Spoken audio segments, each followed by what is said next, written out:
잘 씻고 잘 먹는 건강한 삶을 위해 오늘도 알차고 정확한 정보들 쏙쏙 전달해드리겠습니다.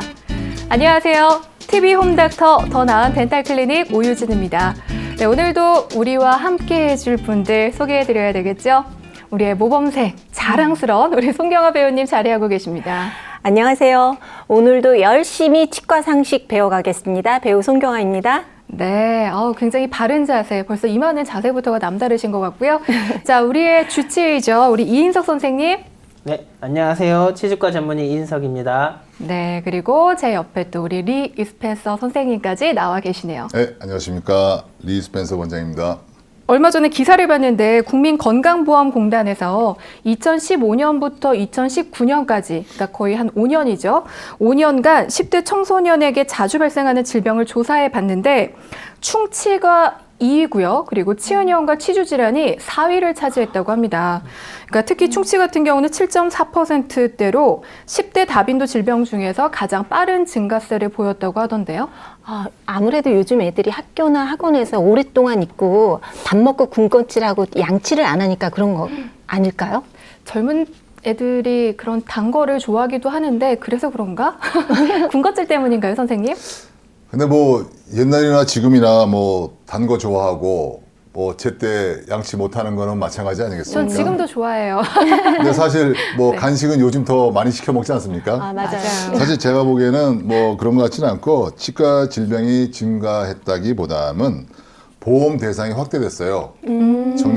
연령층이 늦어졌죠. 그러니까 수혜 대상이 많다 보니까 이제 미리미리 치료도 하고 그러다 보니까 치과를 찾는 또 빈도도 많아지고 그래서 좀 그 퍼센티지가 좀 높아진 거 아닌가 하는 생각을 합니다. 10대들도 이제 보험이 되는 거죠, 적용이?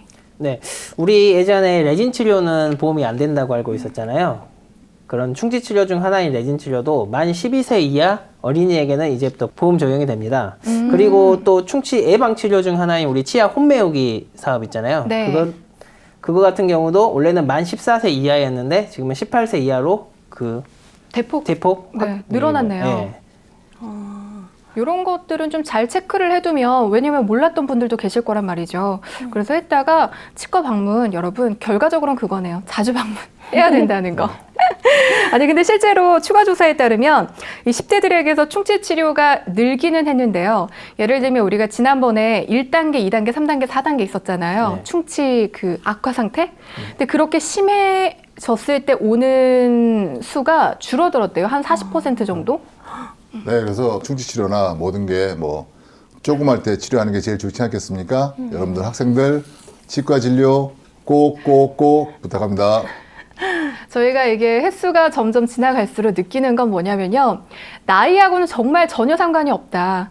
꾸준한 관리, 그리고 올바른 건강한 습관이 정말 필요하다라는 생각을 해봤습니다. 자, 그렇다면 더 덴탈 클리닉, 오늘은 어떤 이야기와 함께 할지 본격적으로 시작해 보겠습니다. 저희가 지난 시간에도 살짝 언급을 해드렸었는데 고리식에 대해서 한번 얘기를 해보자라고 했잖아요, 선생님.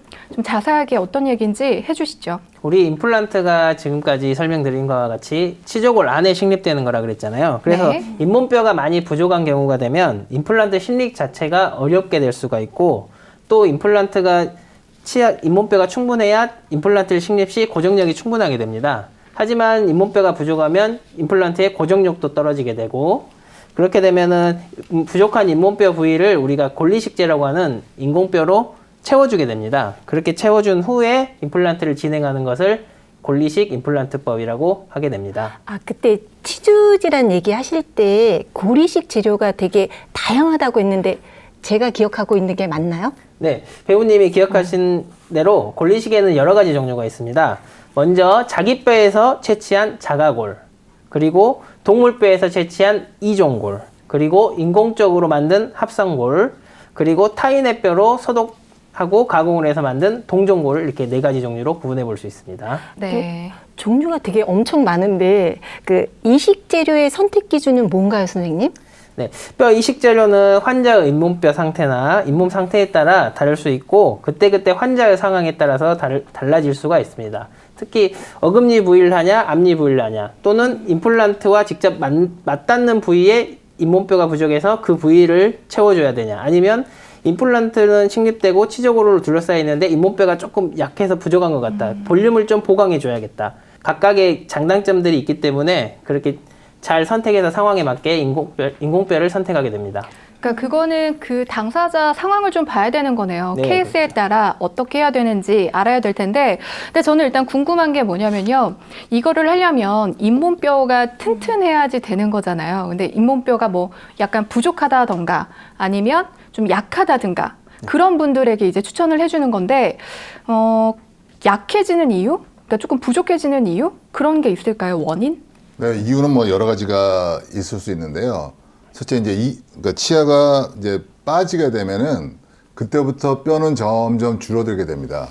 그래서 혹시 옛날에 할머니 할아버지들 틀니 끼시다가 점점 오래되면 헐거워지고 막 이런 게 기존에 처음에 잘 맞았죠. 근데 그 뼈가 점점 이렇게 줄어들어요. 그래서 뼈의 양이 줄어드는 겁니다. 그 다음에 뭐 충치나 치주 질환으로 이제 잇몸이 약해졌을 때는 그때는 또 뭐냐면 뼈의 뭐 양도 작아지만 질도 나빠진다고요. 퀄리티도 나빠지니까 점점 심기가 어려워지는 거고. 그래서 어른들 뭐 틀니 오래 끼신 분들 들어가 보면은 뼈가 다 줄어들어 있다고. 거기는 이제 임플란트를 하시려고 그러면 많이 이제 힘들어지고 뼈가 약해지는 원인이 되는 겁니다. 그러니까 헐거워질 수밖에 없는 그렇죠. 상황이 오는 거네요. 네네. 그러면 환자분들 나이나 특성도 다양한데 다들 각자에게 맞는 고리식 방법들이 따로 있나요?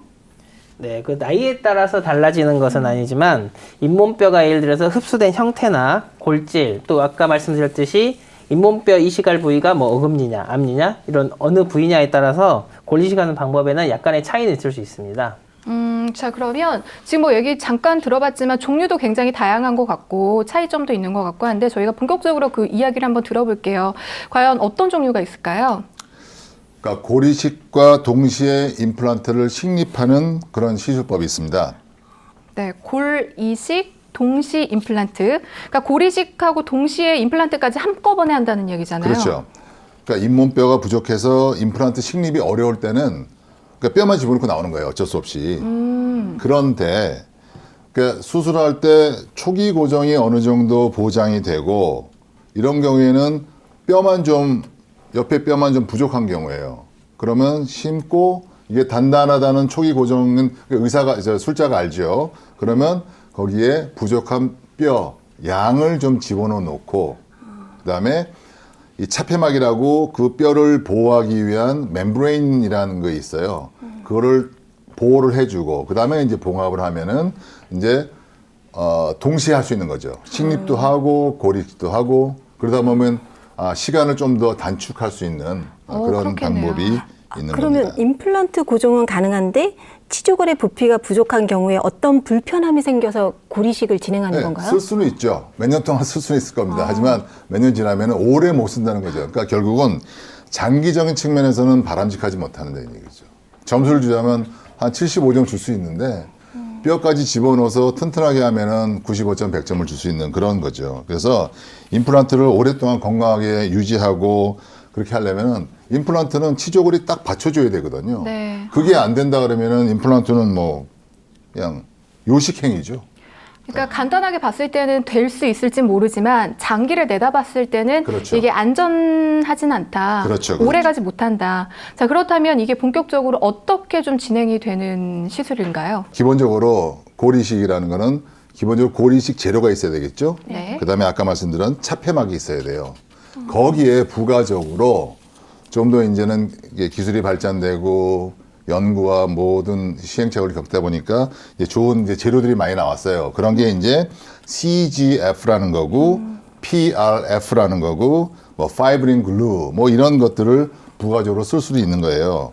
그런데 뭐 CGF하고 PRF는 거의 같은 개념입니다. 그게 뭐예요? CGF는 Concentrated Growth Factor, PRF는 Platelet in Rich Fibrin. 그래서 혈소판이 굉장히 많다는 얘기예요. 그다음에 처음에 말한 CGF는 Growth Factor, 성장 호르몬이 농축돼 있다는 얘기예요. 왠지 좋아 보이지 않습니까? 네, 뭔가 농축되어 뭔가 굉장히 뭐 전문 에센스가 용어가 들어가 많아서. 있는 것 네, 같고 네. 결국은 뭐냐면 어떻게 하는 방법이냐면 환자의 혈액에서 피를 체열하고 그걸 원심 분리기에 돌려서 거기서 이제 저기 지금 말씀드린 에센스를 끄집어내서 거기에다가 골 이식제를 섞어서 집어넣는 겁니다. 옛날에 그냥 골 이식제만 놓다면은 이제는 그 좋은 거를 섞어서 놓는 겁니다. 그러니까 쉽게 말하면 자신의 피를 뽑아서 젊은 피를 수혈받았다고 생각하면 됩니다. 왜? 성장 호르몬이니까요. 그렇네요. 그로스 팩터, 성장 호르몬이니까. 예. 전문 용어가 많아서 좀 이해하기 어렵지만 지금 설명해 주시니까 좀 알아들을 것 같아요. 예. 쉽잖아요. 그냥 네네, 쉬워요. 하여튼 그래서 뭐 아시다시피 혈소판이라는 거는 이제 피를 지혈할 때도 피가 멈춰야 되니까 지혈할 때도 쓰고 피가 응고될 때도 쓰는 거고 아까 말한 피브린, 파이브린이라는 것은 이제 그때 응고 과정에서 나타나는 단백질을 말하는 건데요. 임플란트 수술에서 간단한 케이스는 아까 같이 그냥 기초적인 이제 치조골 이식법, 임플란트 심고 모자라면 뼈 넣고 차폐막 닫고 그다음에 닫고 염증 안 생기게 잘 하고 그런데 두 번째 어려운 케이스가 많지 않겠습니까? 그럼요. 특히 저 같은 경우는 이제 어려운 케이스를 좀 많이 이원장님도 마찬가지겠지만 어려운 케이스를 많이 하시는데 저는 그런 경우에는 정말 뭐 10개 중에 9개는 지금 말씀드린 것 같은 그로스 팩터를 이용하는 거나 플레이틀릿을 이용하는 그런 거를 좀 쓰고 있는 상황입니다. 아니 근데 얘기를 들어보니까 이게 한꺼번에 같이 하다 보니까 뭐 기간 단축도 그렇고 여러 가지 그런 좋은 점들은 있긴 한데 근데 누구나 할 수 있는 건 아니다라는 생각이 확실히 들긴 드네요. 그래서 제일 좋은 거는 뭐 충분히 뼈도 좋고 잇몸도 좋고 그러면 정말 뭐 쉬운 임플란트 수술이 되겠죠. 그렇지만 아까 말씀처럼 이렇게 어려운 케이스도 요새는 또 수술법도 많이 좋아지고 노하우도 쌓이고 그렇기 때문에 충분히 할 수 있는 시술이기 때문에 실망하지 마시고 포기하지 마시고 건강만 하십시오.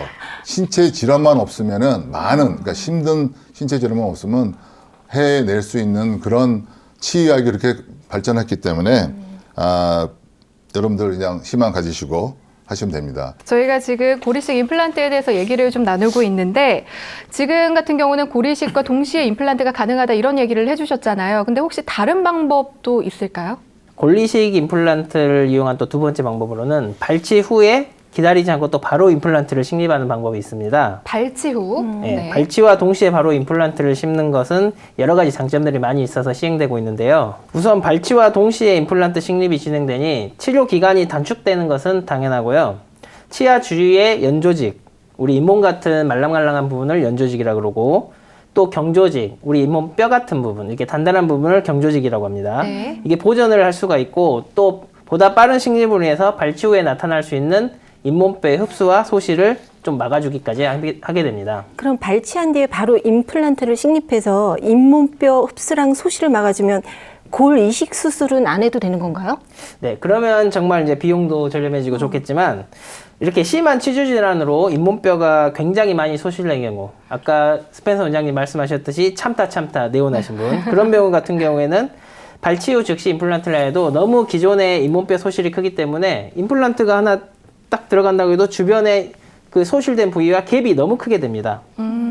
이 경우에는 그냥 놔둘 경우 각종 오염 물질이라든가 염증으로 일으킬 수 있기 때문에 인공뼈 이식으로 좀 채워줘야 되고 충치 같은 경우에 뺀 경우에는 잇몸뼈 상태는 건전한 경우가 많기 때문에 해도 골이식을 안 하는 경우도 덜어 있을 수 있습니다.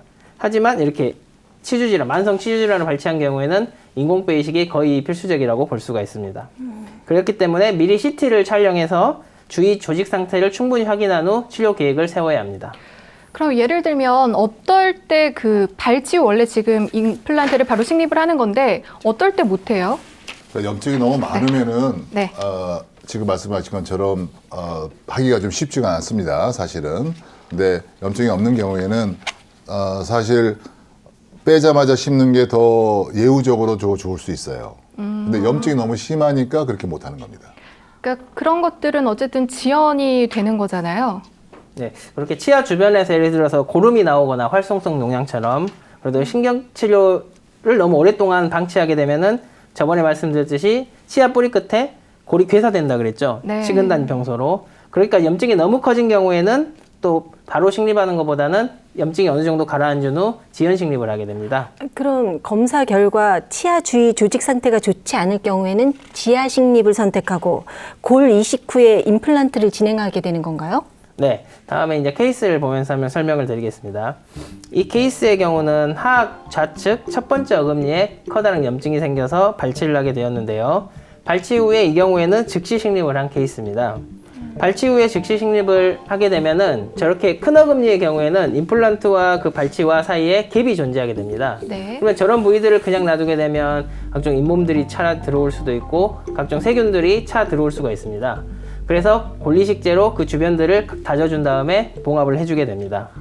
그리고 발치와 동시에 임플란트를 식립하고 골리식술을 동시에 진행하기 때문에 치료 기간을 상당히 단축시킬 수가 있습니다. 뭔가 기간도 좀 단축시키고 그리고 통증 같은 것도 조금 더 줄여들 수도 있을 것 같고 여러 가지 좀 그런 것들이 효과적인 것 같은데 지금까지 들었던 거 말고 혹시 또 다른 방법이 있나요? 요건 이제 다른 얘기인데 네. 상악동 거상술을 동반한 임플란트 시술법입니다. 상악동 거상술을 동반한 임플란트 너무 어려워요, 선생님. 이 말이 또 뭐. 네, 그래서 상악동 거상술은 임플란트 식립 중에서 저번에 말씀드렸죠. 상악은 뼈가 좀 물렁뼈다. 하악은 좀 딱딱한 뼈다. 네. 근데 그 중에서도 뒤로 갈수록 더 물렁뼈가 됩니다. 근데 공교롭게도 상악동이라는 그 구조물이 있어요. 우리 모든 사람한테 있는 건데 요 광대뼈 근처에 이렇게 빈 공기 주머니가 있어요. 그게 코하고도 연결돼서 이렇게 뭐 비염 걸리기도 하고 축농증 걸리기도 하는 데인데 거기는 뼈가 얇은 그런 구조물이에요. 그렇기 때문에 거기는 그냥 심을 수는 없고 물론 뭐 상악동이 저 위에까지 떨려갖고 거기서부터 여기까지가 뼈가 많다면은 그냥 심어도 되는데 주로 잇몸이 여기 있고 뼈가 여기 뭐 2, 3mm 한 5mm 정도밖에 없으면은 뼈를 좀 올려놓고 거상을 해놓고 그 다음에 임플란트를 심는 그런 거를 이제 상악동 거상술이라고 하는 겁니다. 우리 왜 지난번에 선생님 이거 치아 때문에 얼굴 막 무너진다 막 그런 얘기 했잖아요. 그러니까 이것도 어찌 보면 그런 것들이 탄탄하게 있어줘야 전체적인 그렇죠. 얼굴을 뭔가 웃는 상? 웃상? 이렇게 될 수 있다는 거네요. 그죠? 그래서 저 상악동 거상술은 이제 뼈의 두께를 이제 뭐 갖고 이제 따지는데 1단계법, 2단계법으로 따지는데 1단계법은 상악동 거상을 할 때 상악동 거상과 동시에 임플란트 식립을 동시에 하는 거예요. 그러면 시간을 많이 줄여줄 수가 있어요. 근데 그때는 최소한 내가 갖고 있는 뼈가 길이가 한 3mm에서 4mm 정도는 돼야지 초기 고정도 얻으면서 모자르는 데는 뼈를 올리고 이렇게 할 수 있습니다. 그래서 상악동 거상술이 뭐냐면 우리 삶은 계란 껍질을 딱 벗기시잖아요. 네. 삶은 계란의 껍질이 아니라 그 안에 있는 막 아시죠? 막. 네네. 그거를 다루는 기술이라고 생각하시면 돼요. 그렇게 얇은 거를 찢어지지 않게 살짝 거상을 시켜서 뼈를 집어넣고 임플란트를 심고 나오는 그런 기술이에요. 그러니까 2단계는 뭐냐면 뼈가 너무 없어서 초기 고정을 이룰 수가 없어요. 네. 그럴 때는 심을 수가 없거든요. 심어도 안 되고 그럴 때는 뭐 죄송한 얘기지만 뼈만 집어넣고 나와서 뭐 6, 7개월을 기다리는 겁니다. 그러니까 시간이 오래 걸리는 거예요. 굉장히 어려운 수술이네요. 네네. 그래서 1단계 법은 통상적으로만 6, 7개월이 뭐 걸린다고 보면은 2단계 법은 뼈가 없으니까 뼈가 없는데도 뼈만 집어넣으니까 그것만 기다리는데 6, 7개월. 심고 나서 한 3, 4개월 기다리니까 1년 걸리는 거예요. 그러니까 그 이제 오시는 분들한테 이 정도는 시간을 주셔야지 뭐 제가 어떻게 할 수 있는 게 아니라 이렇게 오셨으니까 제가 최선을 다하지만 이거는 뭐 여유를 달라. 예, 뭐 여유. 기다려 주셔야 되지 않겠습니까? 기다려요. 근데 예. 그걸 어떻게 좀 당길 수 있는 방법은 없는 거예요, 그러면? 근데 희소식이 있습니다. 뭐요? 골 두께가 3mm가 안 돼요. 네. 그런데 들어가 봤는데 골이 단단해. 튼튼한 거죠. 튼튼한 거죠. 초기 고정력이 나와요. 그러면 1단계처럼 심고 뼈 넣고 나올 수 있다는 얘기입니다.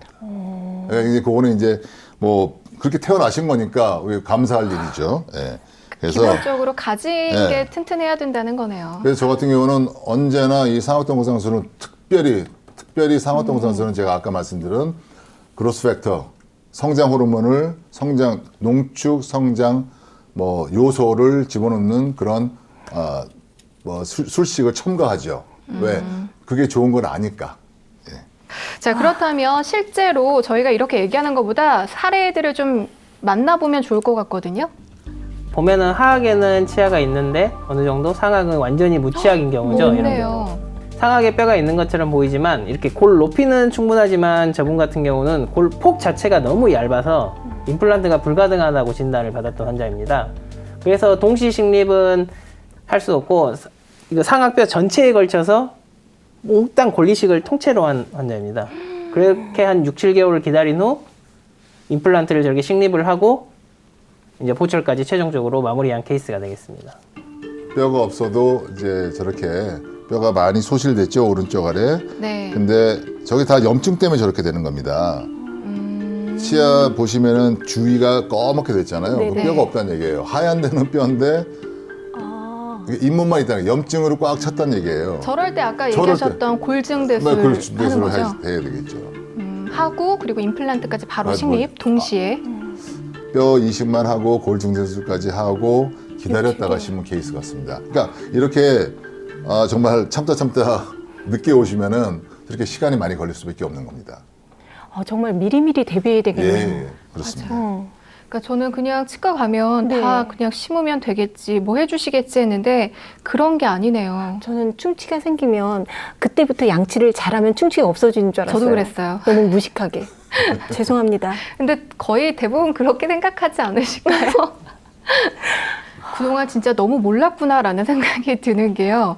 이렇게 임플란트 하나만으로도 굉장히 다양하잖아요. 맞아요. 그리고 이렇게 잇몸뼈가 없다고 했을 때 원래 임플란트 못하는 거 아니야 그랬는데 고리식을 해서 또 우리가 그렇죠. 또 식립하면 되니까 여러분들 일단 뭔가 좀 불편하다, 내가 좀 힘들다 하신다면 좀 가까운 병원을 좀 내원을 하셔서 제대로 좀 상담을 한번 받아보시길 추천해 드리겠습니다.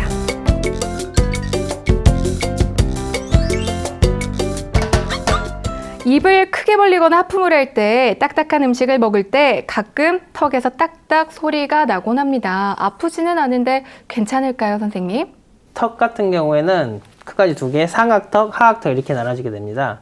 상악턱을 이렇게 절구통이라고 생각하시고 하악턱은 이렇게 절구공이 같이 이런 식으로 딱 입을 다물고 있을 때 위치가 되어 있는데요. 이게 이제 입을 벌리려고 하면은 요 하악턱이 앞으로 이렇게 절구통에서 절구공이가 이렇게 빠져나오는 양상을 띠게 됩니다. 근데 이게 뼈끼리 계속 이렇게 부딪히다 보면 이게 무리가 가고 닳겠죠. 네. 그래서 우리 무릎에도 연골이 있듯이 상악턱과 하악턱 사이에 관절 원판이라는 연골이 이렇게 얇게 자리 잡게 됩니다.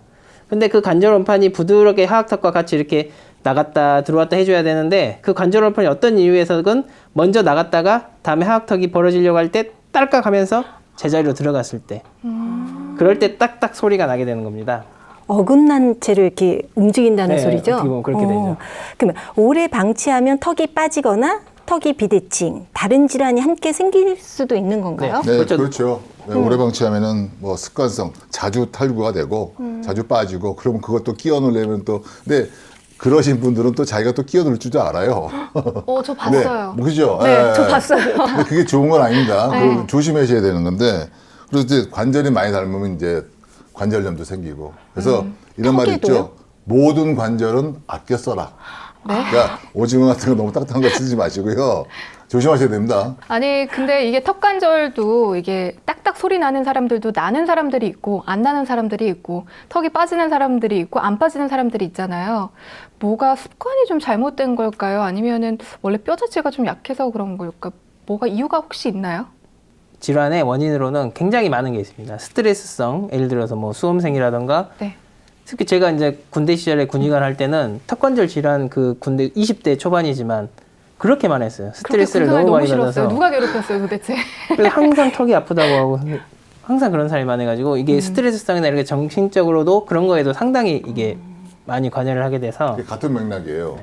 그러니까 미국 중년 여성들의 스트레스 지수나 그게 이제 그거의 요인 중에 하나고 물론 이제 뭐 해부학적으로도 문제가 돼서 그럴 수도 있고 뭐 식습관 아니면 뭐 자기가 그 습관 그러니까 잠자는 그런 거 여러 가지 또 여성분들은 뭐 출산하고 나서 내 원위 치료 다시 이제 이렇게 늘어났던 게 다시 들어가야 되는데 그러지 못했을 때 뭐 그런 거 뭐 여러 가지 요인이 있기 때문에 이거는 뭐다 이렇게 말씀드리기가 참 어려운 겁니다. 그러니까 이유는 굉장히 많을 수도 있네요. 그러면 우리가 조금 더 그거를 줄이기 위한 뭐라 그럴까요? 턱관절 예방을 위한 뭐 운동? 스트레칭 이런 게 혹시 있을까요? 네, 물론 있습니다. 오, 이게 있어요? 예, 이게 666 운동이라 그러는데 네. 예, 먼저 혀를 앞니 안쪽에 가볍게 긁히신 상태로 너무 세게 밀지 마시고 가볍게 긁힌 상태로 혀를 쭉 세운다는 느낌으로 입을 이렇게 벌려주시는 겁니다. 얼마큼은 그냥 혀 이렇게 예, 일자로 이거- 세우면 돼요? 예, 이거 이렇게 한 상태로 6초를 유지해 주시면 됩니다. 그거를 하루에 6번. 또 한 번 할 때 6초씩 6세트. 이렇게 해서 666 운동이 됩니다. 선생님 확실해요 이거? 진짜예요? 예. 정말이죠? 좋아. 666. 그래서 챙겨서 하기 좋은 네. 시간대를 잠깐 말씀드리면 우리가 이제 밥 먹듯이 아침 식사 전, 점심 먹고 저녁 먹고 또 아침하고 점심 사이, 점심하고 저녁 사이 또 잠자기 전에 이 6초씩 한 번에 6초씩 6세트 하니까 뭐 36초. 지금 1분 정도면 쉽게 할 수 있으니까 많이 해 보시면은 많은 도움이 될 겁니다. 하세요? 저는 턱이 좀 아플 때만 한 번씩 하고 평상시에는 저도 잊어먹냐고. 아무튼 턱 관절에 좋다고 하니까 해보시는 게 나쁘지는 않으실 것 같아요. 자, 오늘 고리식 임플란트에 대한 이야기도 듣고 그리고 우리 턱관절에 대해서도 좀 알아봤는데요. 여러분들 어떻게 좋은 시간, 알찬 정보 쏙쏙 받아 가셨는지 모르겠습니다. 저희가 일단 오늘 준비한 소식은 여기까지고요. 저희 또 다음 주 알찬 소식 갖고 여러분들 찾아뵙도록 하겠습니다. TV 홈닥터 더 나은 덴탈 클리닉 오늘도 함께해 주신 여러분 감사합니다.